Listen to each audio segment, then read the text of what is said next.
Please call the roll. Commissioner Slick, Here. Commissioner Alvarez, Commissioner Stoudemire Wesley, Here. Commissioner Higgins, Here. sorry, Chair Cruz. Here. Thank you. All right, I have a brief message to read. As required by state law, Prosper Portland invites the public to access and attend this meeting in person. There's also a YouTube live stream video of the meeting, and the public has had the opportunity to arrange in advance to provide virtual testimony. At this time, the public may provide written testimony to the commission by emailing prospercommissioners@prosperportland.us. Again, prospercommissioners@prosperportland.us. All right, commissioner reports. Anybody like to report anything this month? Nope. Nope. Anyone? Okay. Nothing for me. Okay.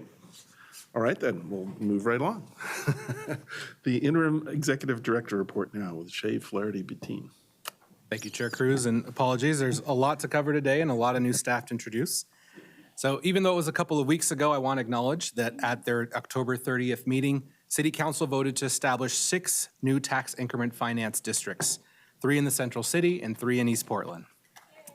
No, yeah, it's fantastic. Thank you.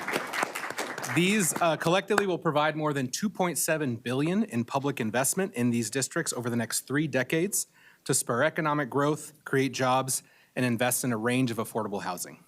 Using a co-creation model that we developed in the Cully, as part of the Cully District process, we've been able to collectively vision equitable goals for a prosperous, thriving communities in East Portland and a revitalized, dynamic Central City. Chair Cruz and Commissioners, I want to recognize and thank all of you.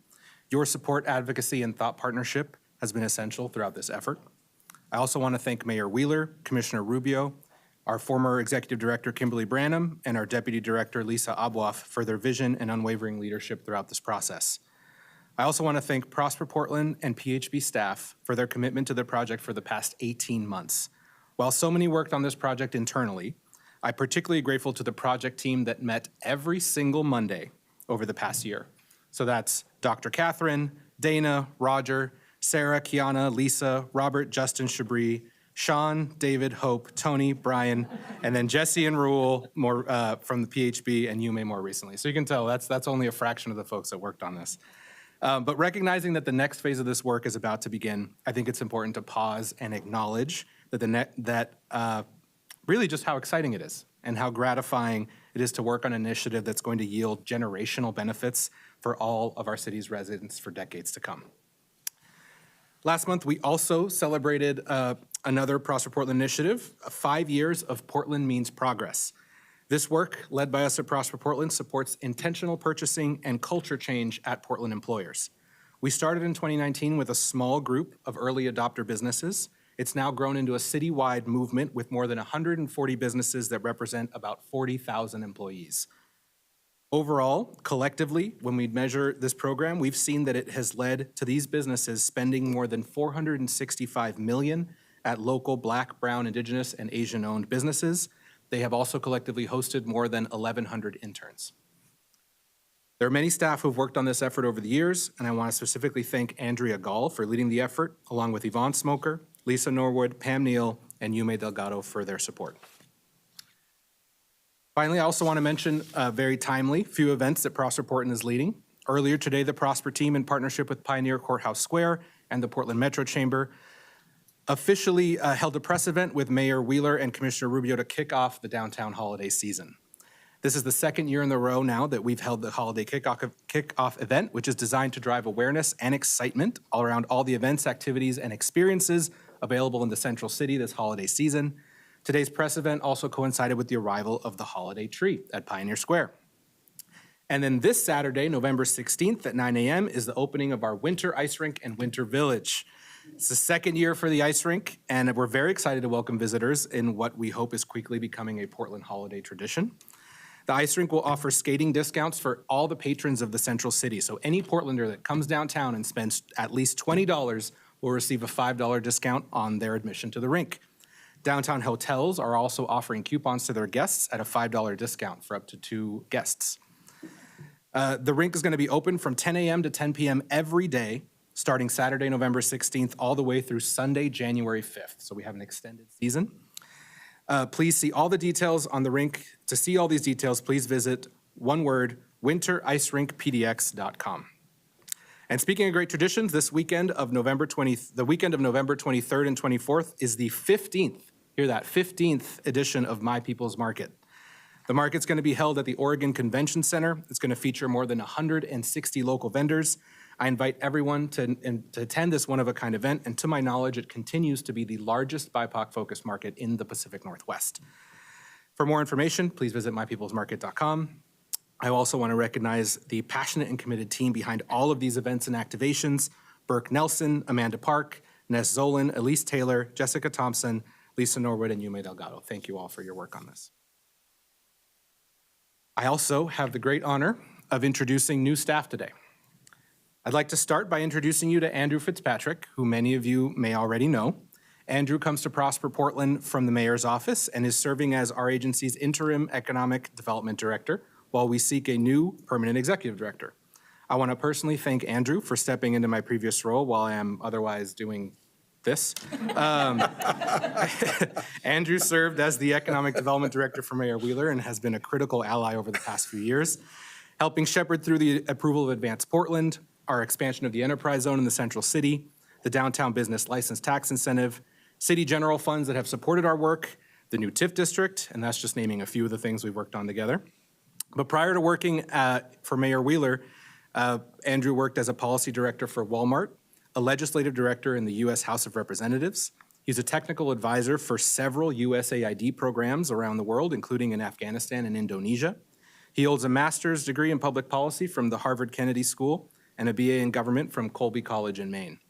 He enjoys trail running, skiing, mountain biking, camping, spending time with his wife, 2 young children, and Irish Wheaten Terrier. Awesome. Next, I'm happy to announce that Mitch Doherty has joined Prosper Portland as the new manager for our Office of Small Business. Mitch comes to us from Built Oregon, an organization many of you may recognize as a partner in Prosper's Inclusive Business Resource Network. Mitch began his entrepreneurial journey when he co-founded Arizona Outback Adventures, which was later acquired by REI. Did that after graduating Arizona State University. Upon leaving Arizona Outback Adventures, he co-founded Morange Design, which is a digital design and strategy agency that worked with brands like Harbor Freight Tools, Paul Frank, and the Power Rangers. Since co-founding Built Oregon in 2017, the organization has focused on accelerating, connecting, and amplifying consumer products across Oregon. A tireless champion, mentor, and supporter of a lot of the BIPOC-owned companies, ones that we've supported as well. You might recognize Mitch's work in front of and behind the scenes across a lot of initiatives in the Portland area, such as the Built Festival, the Consumer Product Accelerator Program, Pitch Black, and Bridges.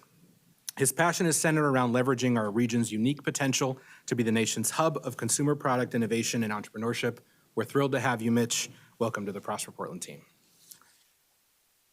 Next, I'd like to introduce Amory Ricks, who joined Prosper Portland's lending team as a senior business finance officer. Amory comes to us from one of our lending partners at Craft 3, where she worked as a commercial credit underwriter since 2022. Amory has been in the lending business since 2016, when she started at U.S. Bank as a credit analyst before joining Craft 3. Prior to her lending roles, Amory has worked as a commercial accountant and a credit analyst in firms in Portland and Eugene both. Amory grew up in rural Marion County, just south of Portland. Her parents moved to Oregon from Los Angeles, and Amory shares her father's love of the food grown in the Willamette Valley. In addition to her appreciation for the abundance of grown food, Amory enjoyed art walks, concerts, hiking, swimming, and spending time outdoors. Welcome to Prosper, Amory. And last but certainly not least, I'd like to welcome Matt Font, who has joined the Blue Team in the Development and Investment Department as the new project manager for the, hear me out, Portland Clean Energy Fund Small Commercial Energy Efficiency Grant Program. Matt comes to us from NAYA, the Native American Youth and Family Center, where he has worked for the past 5 years and has worked with a lot of folks on our team. He's been a Southeast Portland resident for his entire life and spends a lot of his spare time in the woods, either on a hiking trail or riding his bicycle. He and his partner, Anna, have a 5-year-old black lab named Benson. And on a more personal note, Matt has shared this today. He had a big surprise early in 2024 when he was diagnosed with stage 4 Hodgkin's lymphoma. Having successfully completed treatment in August, he's feeling extra grateful for a lot of things in his life these days. Matt has shared with all of us here that he is happy to talk about his experience with people, answer questions, knowing that cancer has touched so many folks in so many different ways. We're so glad you've joined the team, Matt, and thank you. Thanks, everyone, for your patience. That concludes my remarks.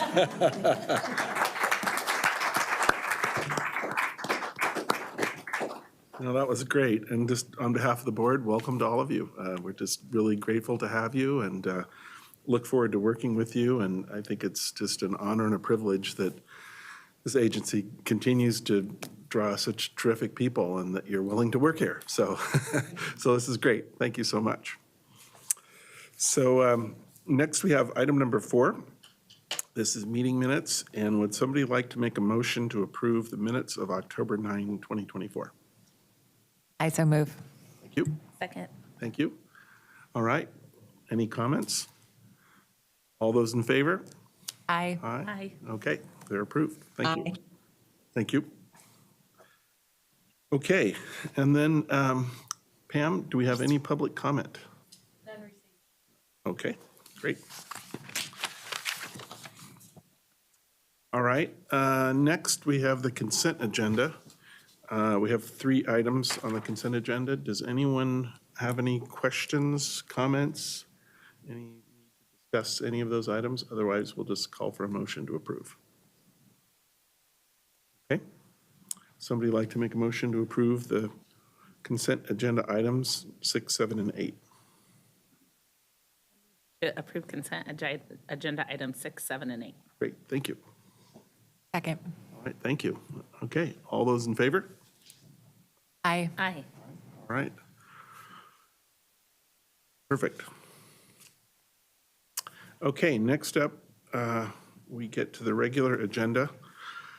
This is item 9, is an action item authorizing the acquisition of real property located at Northeast 102nd Avenue and Pacific Street in the Gateway Regional Center Tax Increment Finance District. And Brian Moore and Joel Devilcourt will present. Welcome, gentlemen. Sorry, before they get started, I was actually supposed to have a comment on the consent agenda. Okay. Around the ice rink. I was told by a large group of people that we should holiday this shit up to bring more and more people to downtown. And so I promised that, and I feel very excited that Prosper is doing that. And so super excited for the tree. Let's make this a Hallmark movie. Yeah, I do. It was, just to be clear, Pam, holiday this shit up. Thank you, yeah. Okay, I like it.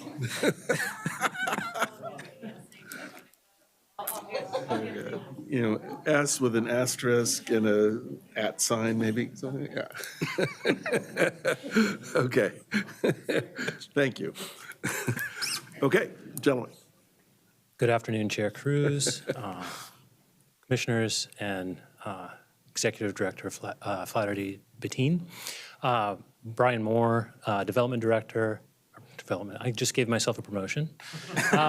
Development Manager for the Development and Investment Green Team. Thank you for taking this item today. We'll go with the next slide. What we have in front of you is a request to approve a term sheet to acquire 5.18 acres of real property at Northeast 102nd and Pacific in the Gateway Tax Increment Finance District. Next slide, please. Sure.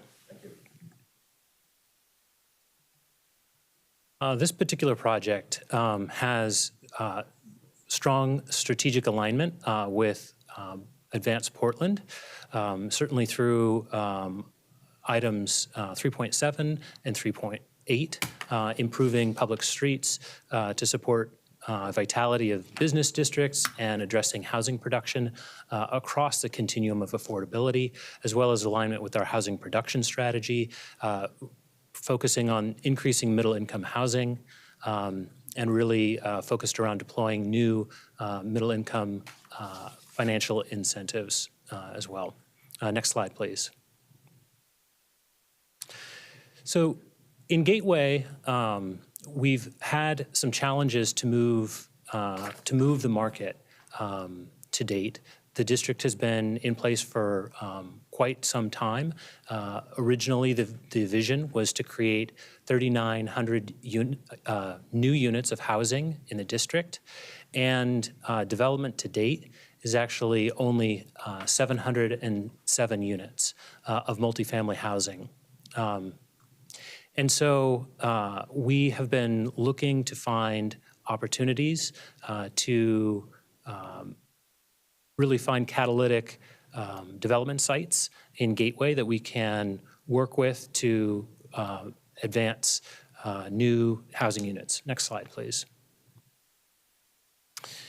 And so to support that, we developed the Gateway Acquisition Strategy. So this was a strategy that staff put together and worked with the leadership team inside Prosper Portland at the beginning of the year, identifying that the Gateway Transit Center is a priority acquisition area, and that we really want to create synergy between the existing Gateway Transit Center and our investment in the Nick Fish to help fill in the Gateway neighborhood and to address the need for a greater diversity of housing production.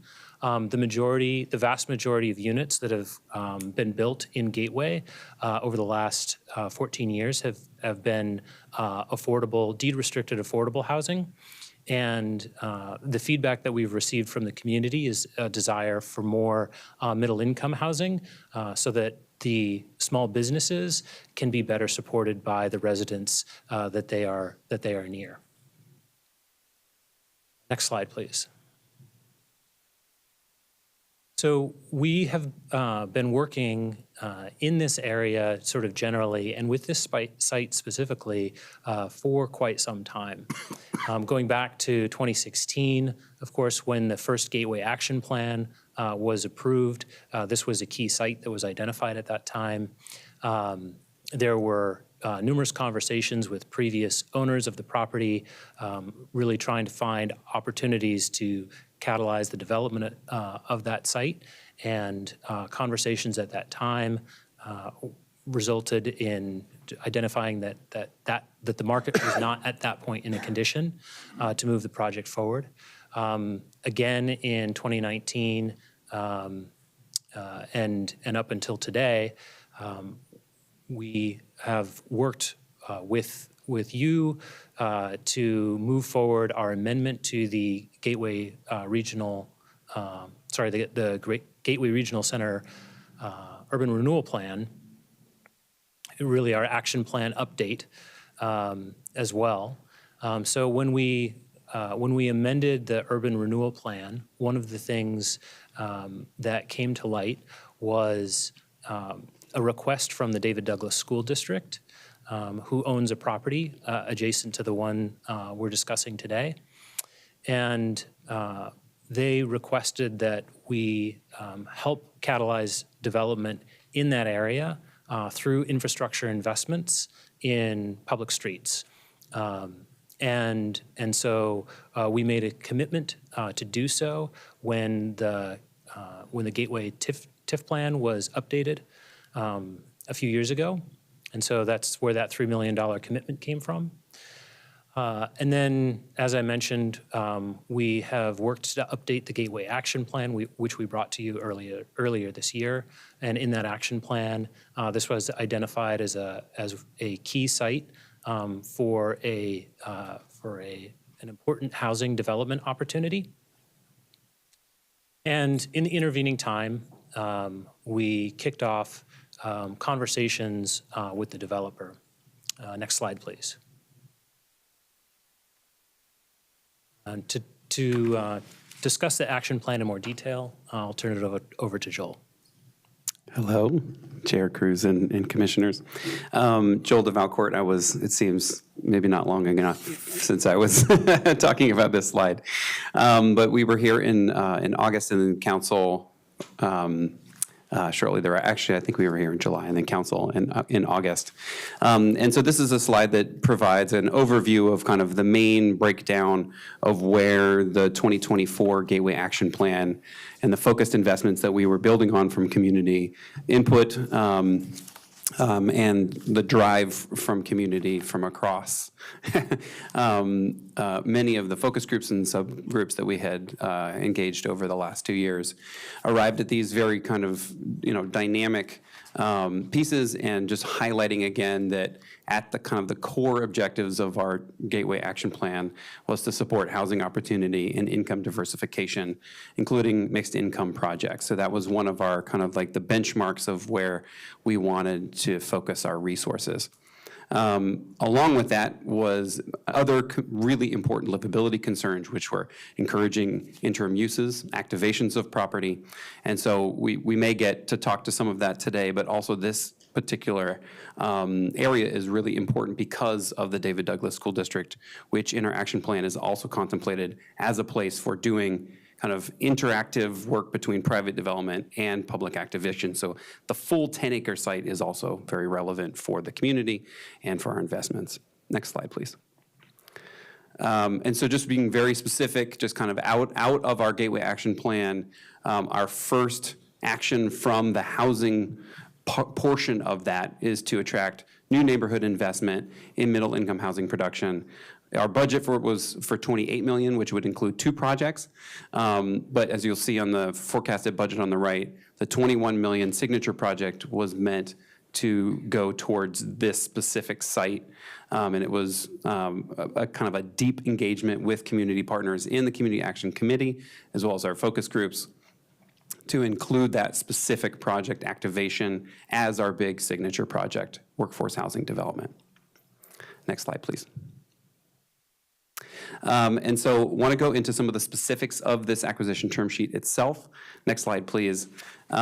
Just for locating yourself, sorry, it's not citywide, but on the left side of this map is 205. So this is the Gateway TIF district with the black outline, and the yellow rectangle is the proposed acquisition site, which includes 10 different tax lots and actually 12 different parcels. It's kind of a weird little thing, but there's several things that would be combined into a workable development parcel. And the developer as well is here, Tom Cody, who can speak to some of the characteristics of the site. But this particular location in blue on the left is the David Douglas School District property, and on the right is the proposed acquisition site for 102nd and Pacific. And so it's about 5.2 acres. And it is within a quarter mile of the Gateway Transit Center itself. It is by far the closest project to be proposed around transit that is not deed restricted affordable housing in the entirety of the Gateway TIF district. Next slide, please. So some of the key deal points here for this the proposed acquisition that staff have brought forward. We have actually done, there were 2 brokers' opinions of value and an additional appraisal that we were provided with that substantiated the 2023 sales price to the current owner. And we believe that the offer for $10,600,000 is a fair market negotiated price within the 2 brokers' opinions of values and below both the previous acquisition price as well as below the previous appraisal, well below the previous appraisal. As part of this, we've negotiated a 90-day due diligence period with a 30-day closing. And some of the most important pieces here is that the reduction in the price allows us to allocate remaining TIF resources from the money that we've already budgeted for this year to cover potentially, for at least for the short period of time, some property holding costs and pre-development loans that we'll discuss on the next slide.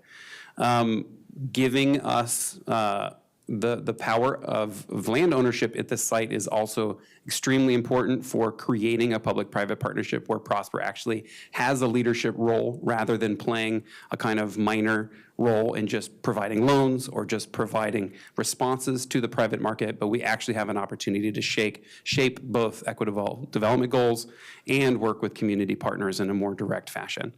And I think one of the great things that we're bringing as part of this package is that we are working to maintain a credible local developer who is committed to the project, who's committed to Gateway, and wants to continue to work on the same project that is already just about made it to getting their permits, despite hiccups in the market and despite other things that have happened in this challenging location, in this challenging market that we all know.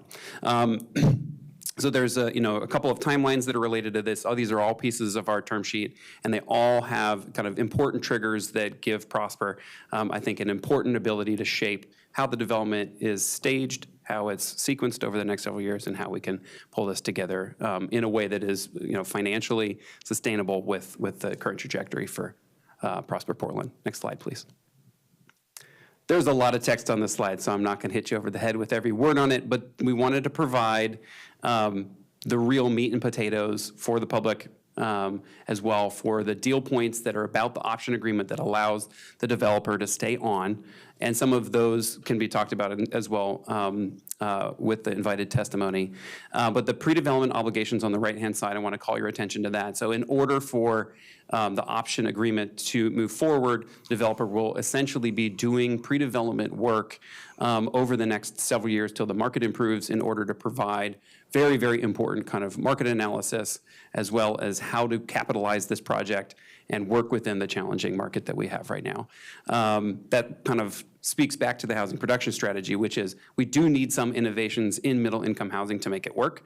And so we will continue to be working kind of, I think, collaboratively across the city, but in particular with projects like this, where we have a stake in order to make those innovations a reality.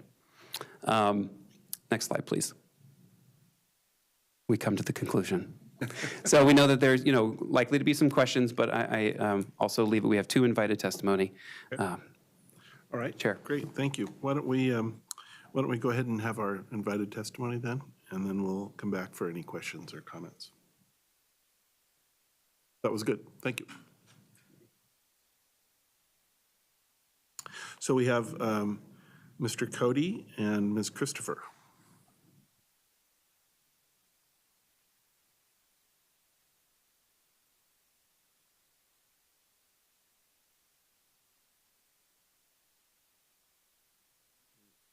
Pardon us while we sort the chairs out. Great, thanks to both of you for coming today.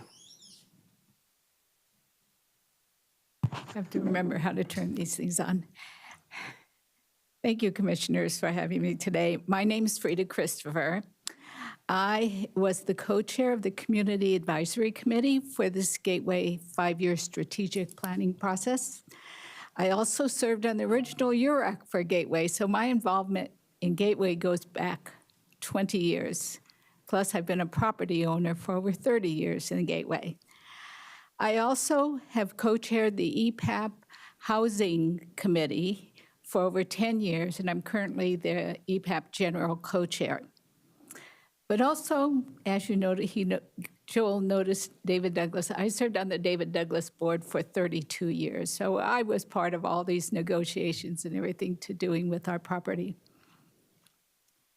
I want to start off by saying EPAP Housing Committee has really looked at what's happening in East Portland, and we have a goal, and it is to create housing for all income levels, not just affordable, although we have some affordable experts on our committee. We really believe you need a mix of incomes to make an area thriving.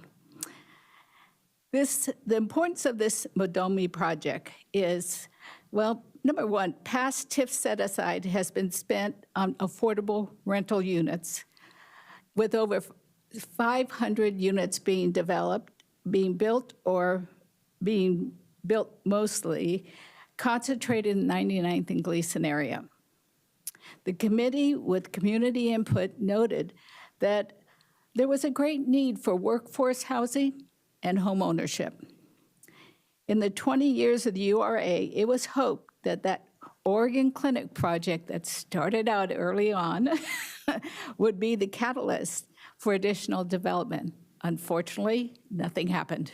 That whole area has slowly become more blighted instead of improved. This project would definitely help activate the area. It is sorely needed.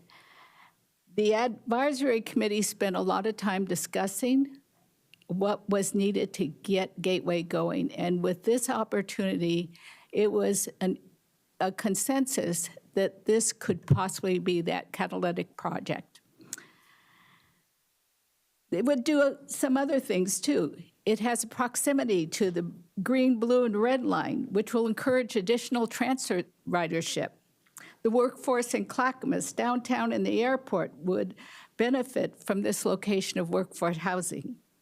Plus, you have David Douglas School District with over 1,000 employees and many medical facilities, including Adventist Hospital, that have employees that could afford workforce housing but not higher income housing. And this would allow them to work and live in the same area rather than most of them going outside of Gateway and East Portland for their housing. Also, much of East Portland is a food desert. But fortunately for this project, there's Fred Meyer's, there's Winco, as well as other amenities in the area that will be really beneficial for the residents of that project. For this community, this is additional needed housing units at a price point that many employees in the area could afford and not be rent burdened. I ask that you approve the request for the Modomi project and the purchase of this land. Thank you. You. Chair and Commissioners, excuse me, I'm Tom Cody. I probably wear two hats here. I'm the manager of the seller of the property, which is called Modomi Gateway LLC. I'm the managing member of that entity, and I'm also the president of the development company called Project, that is the developer of the proposed project. So I'll try to keep it very brief. I didn't expect to be here. I didn't want to be here. I'm not proud to be here necessarily. We have spent years investing millions and millions of dollars in a scalable middle-income modular housing enterprise that is being restructured. And so Prosper Portland's willingness, ability to work in partnership since the beginning on the infrastructure, and now kind of upping the ante, if you will, to I hope, temporarily take ownership of the property is a huge help in seeing us through to the end of the project with the desired outcome of delivering a transformative project on this site at scale. And that's exactly what the site needs. It's what the URA needs is a project that is catalytic and can provide many, many people living in the neighborhood in a new income band. We've made a lot of investments. I would encourage you to, Modomi will live on, and it will live on. My intention is for it to live on this site. We are currently almost finished with an 87-unit project in Bend, Oregon, which is our first project that is located next to that county's largest employer, St. Charles Medical. And that project's almost done. We built those modular units ourselves out of a factory in Ferndale, Washington. We've invested $8 million in a factory at Terminal 2 in the Port of Portland.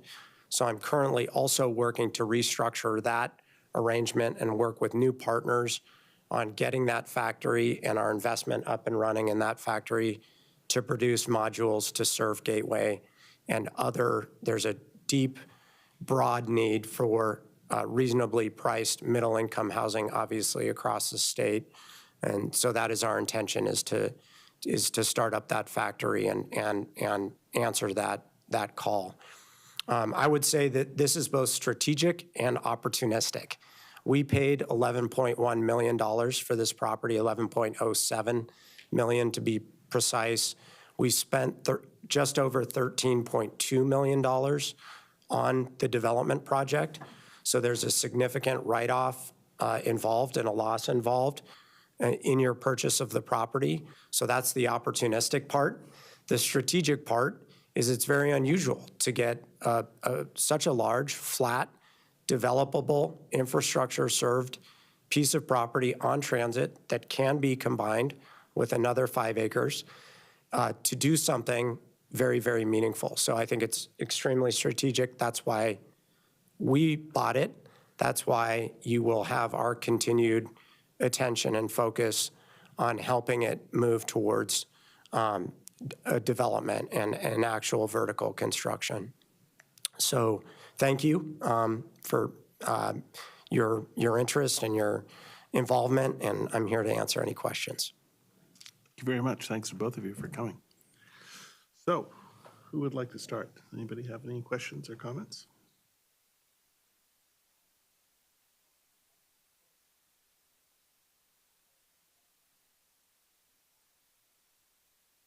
My mic is not on. So hopefully, I just have a couple questions. My question is on the sort of redevelopment later on. So we'll purchase the property and Cody is interested in staying as the development partner as part of this, and that would be a private loan to move forward with the project. And one of the questions I have is the openness to Prosper's continued ownership of the property, of the land. Yeah, I mean, the way I would know it's hard to predict. Yeah, the way I would characterize it, I think, is you have, by virtue of the term sheet, optionality. So if we don't perform, you can then shift gears and cause performance, either with me, demand performance, or pivot. It's, you know, the way the property is configured with multiple tax lots, it's divisible. It could be parceled up, and you could issue RFPs and do things of that nature in order to instigate, if you will, development to occur if for any reason we don't perform. Of course, that's why I'm here. We are the party that can kind of realize that delta between the 13.2 million and the 10.6 million, because those plans and permits are completed. There's a valid building permit with the state of Oregon. They permit the modular units that we can take advantage of, and so on. So my hope is that because of that, we will be your development partner. But I think part of your question is also, can you have an ongoing interest in the development of the property? That's certainly something that can be on the table. So it's not something we've discussed, but we're nothing if not flexible and need to be, I think, in this instance. Yeah, I think I'll add that I think maybe the contemplation in there is that we could, if we wanted to maintain public ownership and it worked in the deal structure for continued development, that we could do a ground lease arrangement. So it's either a resale back to the developer at that time or continue public ownership with a ground lease. So we're not, kind of rushing to any conclusion of which is the better one for the agency or the public or the development partner. And do we have any, I think that there in the questions is the David Douglas property that's right next to it. Do you have any indication of what their plans are for that? Frida, would you like to take that question? Like I said, I was on David Douglas board for 32 years.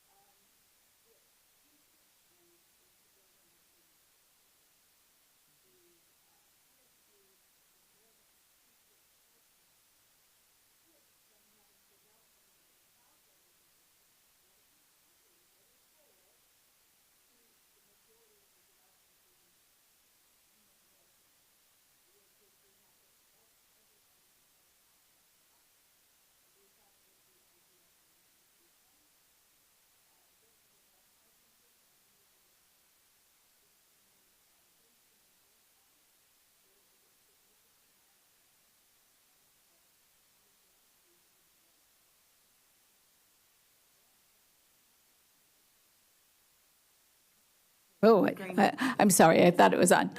Anyway, so that area could go, you could end up with 1,000 to 2,000 units in that area alone. Then that's why they want to build it. Unfortunately, our last bond measure, gosh, we're going almost on 2 years now. We had to cut something because of a rising construction costs, and because our enrollment had declined, it was decided by the bond committee to cut the elementary school and delay any build on it. I can say, because I do monitor the enrollment, I'm on a foundation board too for Douglas, is that it flattened out last year and now it's starting to rise. With all the years, I know how enrollment goes. It goes down and up and down and up. It's always up a little higher. So by the time they could build, we might be needing that school right there. Plus, we have ideas that if we built it, some of our other schools are aging quite a bit.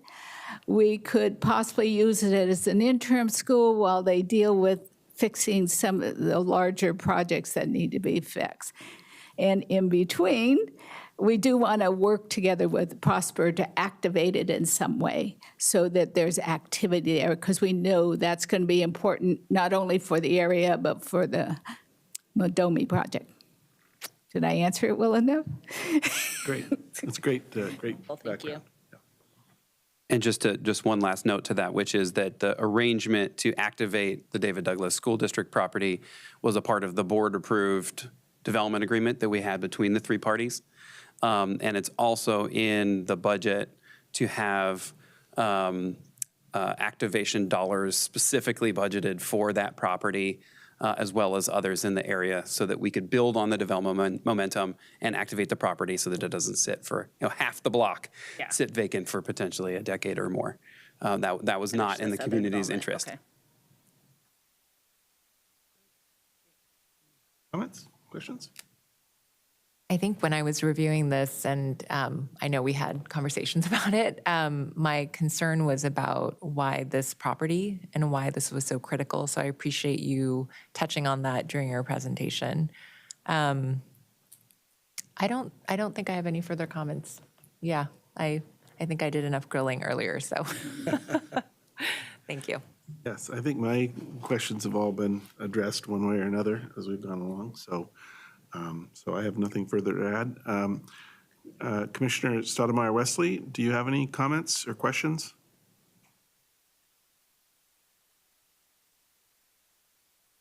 Hope she's there. Okay, well, I guess not. Okay, then. Well, why don't we go ahead then? If there's no further questions or comments, then we'll go ahead and call for a motion. Would somebody like to make a motion to approve resolution number 7586, authorizing the acquisition of real property, which is also item 9? I so move. Thank you. Second? Second. All right, thank you. All right, all those in favor? All right, Aye. all right. Okay, great. Thank you so much. We I appreciate think that. if we're I think on the comment period for future, Tavo, I do feel like, I think the activation around this area to move the development forward is, I think, really critical for how we figure that out because of the number of vacant properties that sit in this area. I'm continuing to be concerned about, and I get the term sheet, so I appreciate that, maintaining another vacant property in this area for a long period of time. I don't have an interest in doing that, and I'm glad that the developer is here, and I'm glad the community is here to say they don't have an interest in that, but those activation around it, I think, even if we do a development and we leave a bunch of vacant property around it. I will say that we didn't mention this at all so far because it's been everyone looks around at each other and said, what do you do with your property? What do you do with your property? Yeah. But Tom knows certainly very well that some of his neighbors have been looking at him and saying, if you can make that work, we really want to see those signs. And so for the last 2.5 years, we have talked to numerous landowners, those who have both kind of land banked to a degree, and then those who are very much interested in redevelopment. And everyone has been looking for the right dominoes to fall. And so that's, I think, another part of why we have stepped forward, is knowing that if we lost another catalyst, after 20 years of trying to find that catalyst, we would probably be waiting another decade. And so what we're hoping is that we're building momentum, and that this isn't just the end, and that our activations on top of the development will also incentivize any of our other neighboring property owners to move as well. But I think I just want to encourage the staff or the neighborhood, if there's something that we could be doing to that or increase the pace of that? Like, I'd love to figure that out because I do feel like this. I'd like to add a comment on that is, I mean, Frida's having been at this been for on the 32 board, years. yeah, for 32 years, I'm more than willing to work, and I've told the superintendent that I was the gateway expert on the school board. They don't have one now, that I'm more than willing to work with Prosper and the school district to help facilitate things because of my knowledge and my, let's just say, they recognize that I have some clout, so. But I'm more than willing to help get it activated, because we're limited to going out for bonds before we can build. The state doesn't give us very much on building. It's going to be another 7 years before the district can afford to go for another bond. We just don't have enough commercial property to support the taxes that it requires. I guess related to that, is there, do we have plans for how we might activate the site now? How is it being used currently? There are some exciting ideas, so I don't want to get out ahead of them because I hate to crush ideas with enthusiasm. But there are some very fun ideas that have surprising kind of allies around the table, including Great. TriMet, including Pac Trust, which, they own almost all of the Gateway Shopping Center area with the exception of Kohl. So they're a major player, both in the interest of redevelopment, but also in the commercial side.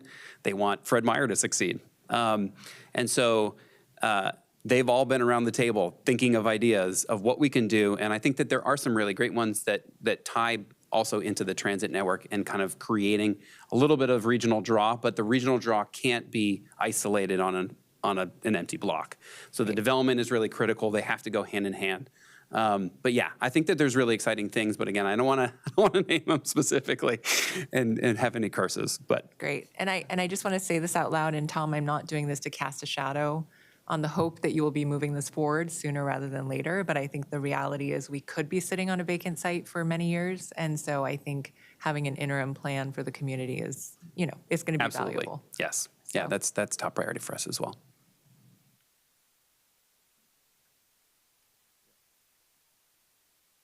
Okay. All right. No further comments. Just for procedural purposes, Serena, Commissioner Stoudemire Wesley, are you there? Okay, well, I think separately, maybe we could email or text her. Okay, yeah. We need to get her, her vote, so, yeah. It's just. I understand, yeah, but, yeah, we'll have to just keep pestering her. Okay. Okay. Well, we'll come back to that as soon as Pam hears from her. Thank you so much. Really appreciate it. Okay, the next item is item 10. This is an action item authorizing the terms of the sale of a parcel of Prosper-owned property in Lentz Town Center Tax Increment Financing District.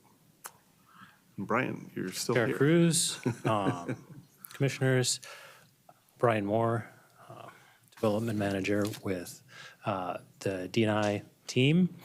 I appreciate Commissioner Slick's previous noting of the possibility of sitting on a property for many years without a plan for it.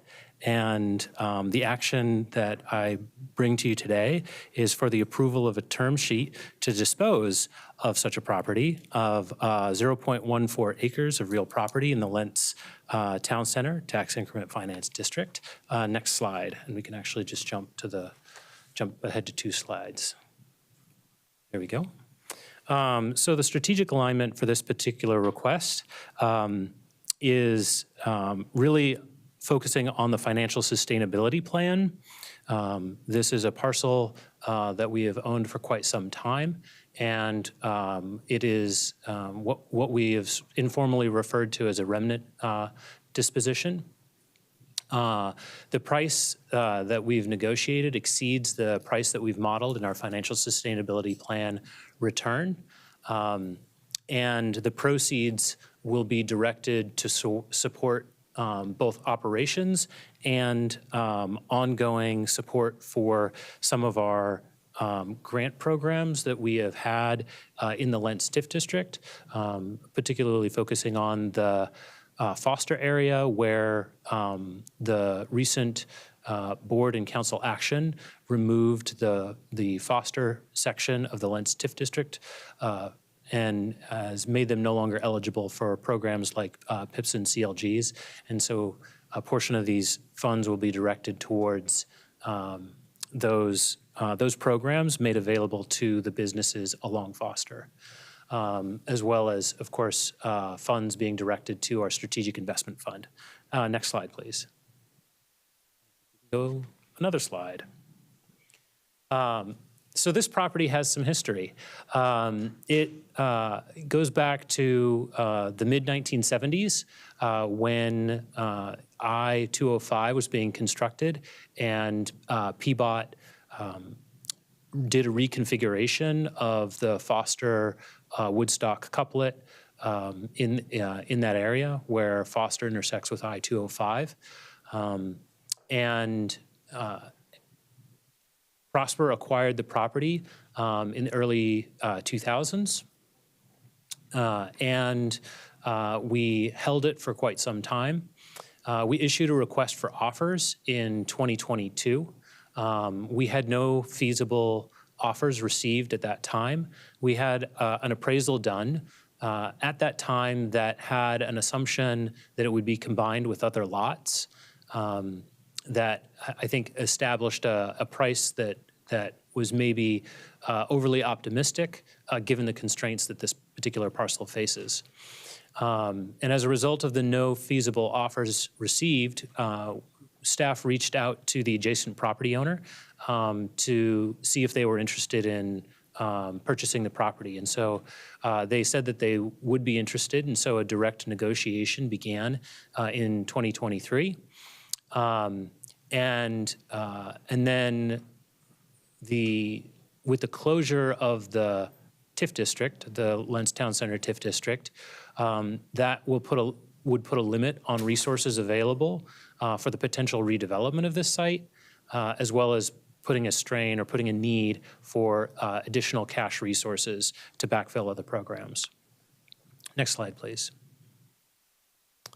So here's a map showing the rough location of the site. It's the blue triangle that you see in the middle of your screen. That's Southeast Foster Road, coming down at a diagonal from left to right. And you can see how the couplet there with Woodstock, there's a street that sort of curves around and takes the edge off of what the parcel used to be. Incidentally, because of that curve, there's not vehicular access to the parcel. And we can actually go to the next slide and see a little bit more of that. So you can see how coming around that curve, there's difficult sight lines. The parcel itself is very small. It's about 6,500 square feet, I believe. Because of the road alignment, it's kind of an odd shape that also makes it difficult. And as I mentioned, that blind curve makes vehicular access to the parcel simply not feasible. And all of those combine to really impact the valuation and the market demand for the parcel. So in the lower photo, you can see that there is what appears to be a vacant lot behind this parcel, and then there's a structure on the right-hand side of that image, and that's a garage. And the vacant lot and the garage are owned by the same family who we initiated negotiations with, and so their purchase of this parcel would allow the consolidation of those three parcels, providing them an access. Go ahead and go to the next slide. Let's see. And so you can see how those two parcels create the opportunity for taking access off of Southeast 89th Avenue rather than relying on access from the couplet. Next slide, please. The key deal points for this are that we've negotiated a price of $130,708. The disposition would be to the neighboring landowner with a commitment to develop the property. And this achieves the goal of consolidating the parcels and creating additional developable sites within the Lentz Town Center TIF district. Next slide. I think that concludes my presentation. Very much. Any comments? Questions? No? Commissioner Stoudemire Wesley, you there? Can you hear me now? Yes, we can. Okay. Could you please confirm your vote on the last item? That was item 10, authorizing the acquisition of property in Gateway? Yes. Okay, that was a yes. Yes, it was. Okay, so It was a Yeah. yes on. actually, Number nine. all the, can you confirm your approval of all the prior items? Everything? The consent one too? Yes, Yes. yes, Great. Yes. it was great. excellent. Yeah. Thank you. Do we I was the satisfy late parliamentary yes on that. procedure with that? Great. Okay, thank you you so all like- much. Can you all not hear me, Tabo? Yeah, we can hear you. Oh, okay. All righty. Okay, all right then. Well, if we have no comments, then would somebody like to make a motion to approve let's see, which resolution is that? 7587.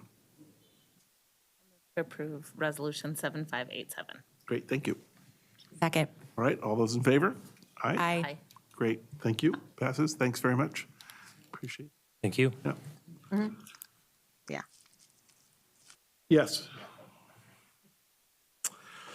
Okay, and now our last item, this is an action item number 11 or 12, approving the terms of a commercial property loan to Oregon Casket Redevelopment LLC in amount not to exceed $7 million for the acquisition, rehabilitation, and conversion of a commercial building into residential apartments at 403 Northwest Fifth Avenue. And Sarah King and Oscar Novello will present. Welcome. And Yeah, Sarah, your first time. Welcome. Excited to be here. Yeah, thank you very much. I was going to introduce myself, but you did that for me, so thank you, Commissioner. Chairman Cruz.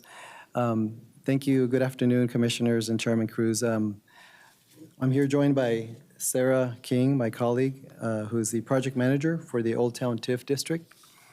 We're also joined today by Shane Boland, who is representing the borrower, and he will provide brief testimony at the end of this presentation. Okay. Next slide, please.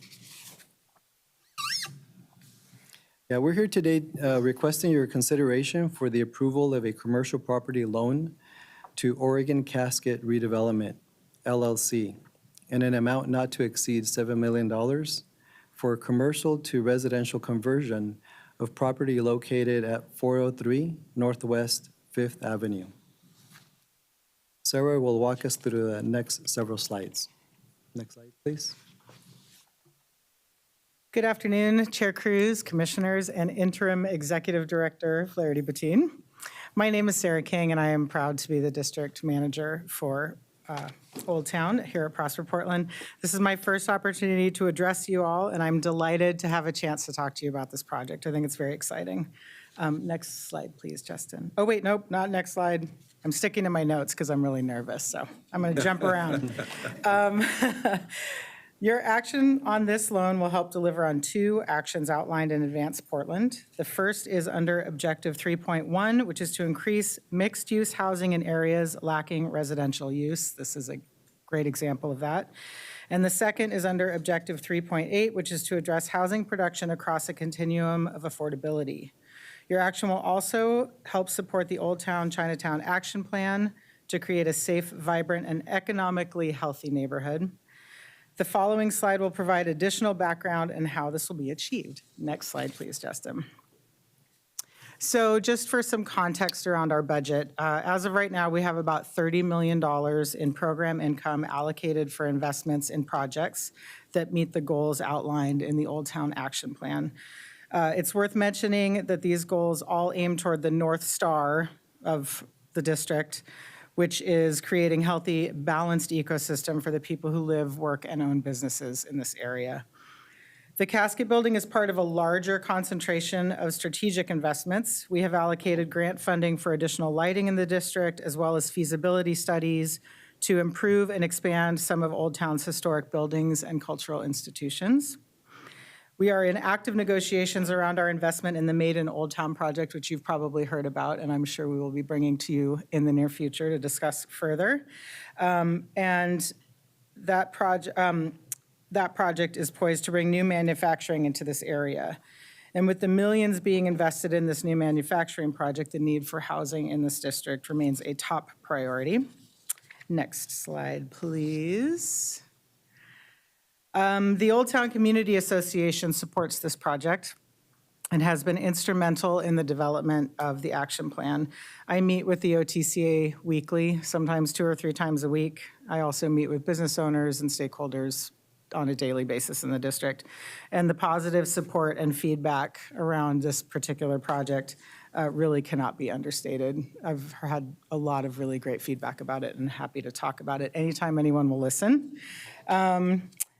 And that's about it. I think I'm going to hand it back over to my friend Oscar Thank to you, talk Sarah. about the hard stuff. The details, here they go. This project, as I mentioned, is located at 403 Northwest 5th Avenue. It sits on the corner of 5th and Flanders.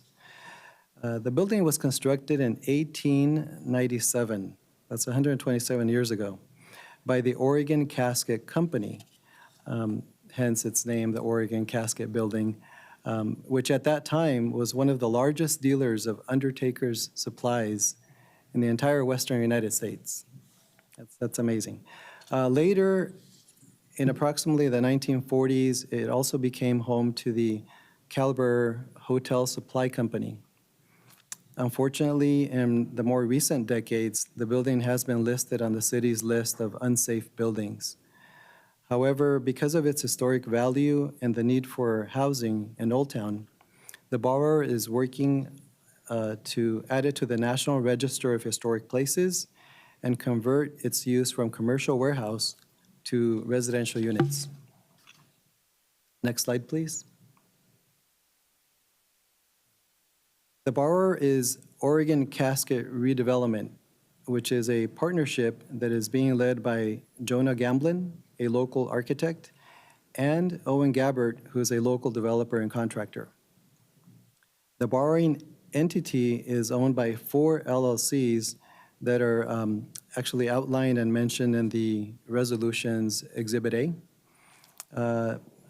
However, in full transparency, the individuals behind those entities are Mr. Gamblin and Mr. Gabbert, who I mentioned, along with Tom Bennett, Robert Gamblin, and Nicholas, Papa F.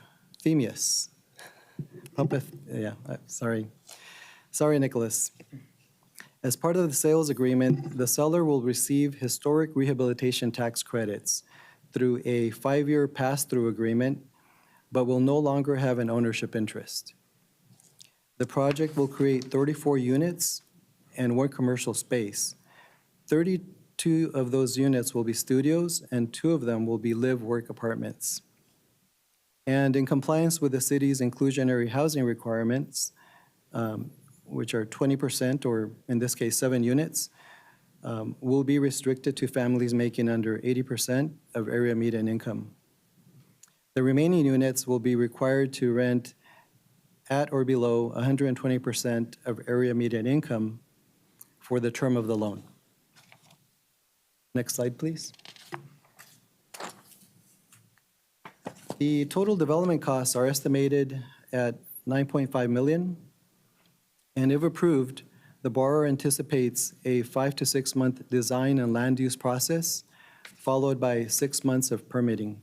with construction beginning approximately November of 2025 and ending approximately June of 2027 or sooner. Prosper Portland staff was able to analyze the borrower provided pro forma as well as the appraiser's financial projections.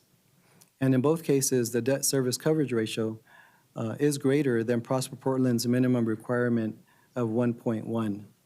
The appraisers was at 1.61 and the pro forma was at 2.02 as of an estimate of June 1st, 2027. So essentially upon completion and full leasing.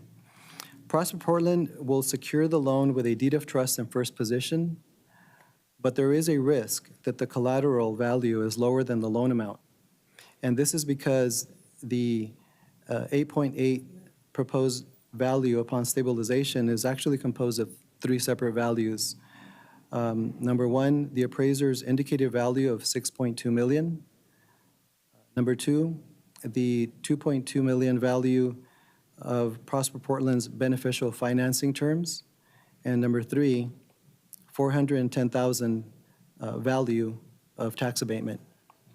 This is one of the reasons that conventional financing would just never work for a catalytic project of this type. Next slide, please. Okay, so this slide, the terms are provided in Exhibit A to Resolution 7588. I will not go over every detail here. However, I do want to touch upon a few noteworthy terms. The loan amount of $7 million exceeds the $5 million maximum for commercial property loan program that we currently have. The interest rate being proposed is below what Prosper Portland normally offers, which is a 10-year treasury plus a margin that's based upon a risk assessment. The 15-year maturity that's being offered is greater than that offered for our construction loans, which is 5 years. But it is also within guidelines for our permanent loans, which is 15 years. The guarantee period is proposed to be in place until stabilization is achieved. But all owners will provide, all owners of the borrowing entity, will provide a corporate guarantee, including those with less than 20% ownership. These departures from the commercial property loan program are being recommended because this project is considered a high-impact project. Due to the strategic alignments previously mentioned, as well as because the project will just simply not work without these terms. As you will note in attachment B to the board report, there is sufficient resources in fiscal year 24-25 River District TIF fund budget to disperse funds for this loan. Next slide, please. The project is subject to Prosper Portland's green building and construction business and workforce equity policies and will advance economic equity through investment in workforce housing in the district. Next slide, please.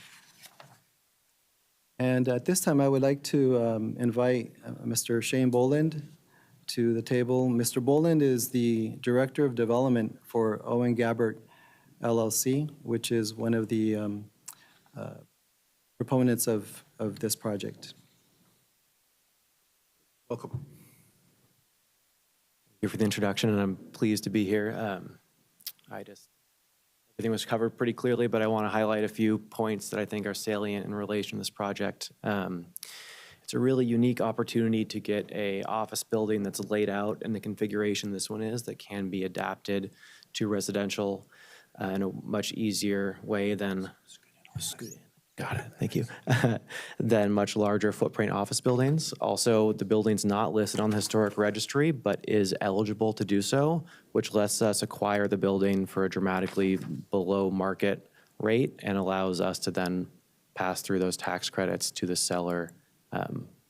So it's poised in a way that makes it viable in a way a lot of other office to residential conversions would not be. Additionally, it's a beautiful building that I think in almost any other development scenario would get demolished. And we're excited to give it a second life and structurally rehabilitate it to bring some activity and housing and active ground floor use to the neighborhood. So I appreciate you all taking the time to consider it. Thank you. Thank you. Thank you. Questions? No? Questions? Couple questions here. So when do you think construction will be completed?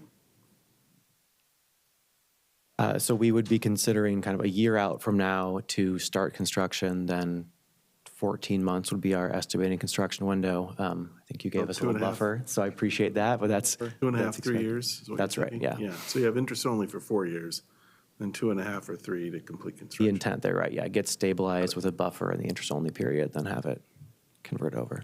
Okay. And then we have 4 guarantors. Are those actually operating entities, or are they special purpose entities that are set up just for this deal, or do we know? There is a larger single-purpose entity it's set up that has investment vehicles for individuals in it. So there's 4 individuals and their respective LLCs that then make up the larger operating company for the Got it. property. So the guarantors, though, what I'm getting at is the guarantors weren't formed just for this entity. The guarantors were actually existing. That's correct. It's Yeah. four individuals. Great. Okay. Okay, perfect. Okay. Any other? No? I just want to highlight, I think it's really exciting that this is a conversion, but this is really, we're doing this or we're considering this because it's housing in Old Town. I just want to make that clear. Not to state the obvious, but Great. Commissioner Stoudemire Wesley, do you have any comments? I would just say that, good luck, and I'm glad you're taking a chance on Old Town because it's really needed. And it could be hard, so, but good luck with it. Well put. Thank you. Okay, then. Well, if we have no further Wishing comments. the best, though, wishing the best. Would somebody like to make a motion to approve resolution number 7588? I make a motion to approve, 7588. Okay, well, Serena, then, perfect, thank you. second. Second, okay, all those in favor? Aye. Aye. Aye. Okay, passes unanimously. Thank you very much. Thank you very Yeah, much. Appreciate it. Yeah. Okay. All right, does anybody have anything else that they would like to discuss today? Okay, no further items then. The Prosper Portland Board of Commissioners meeting is now adjourned. Thank you.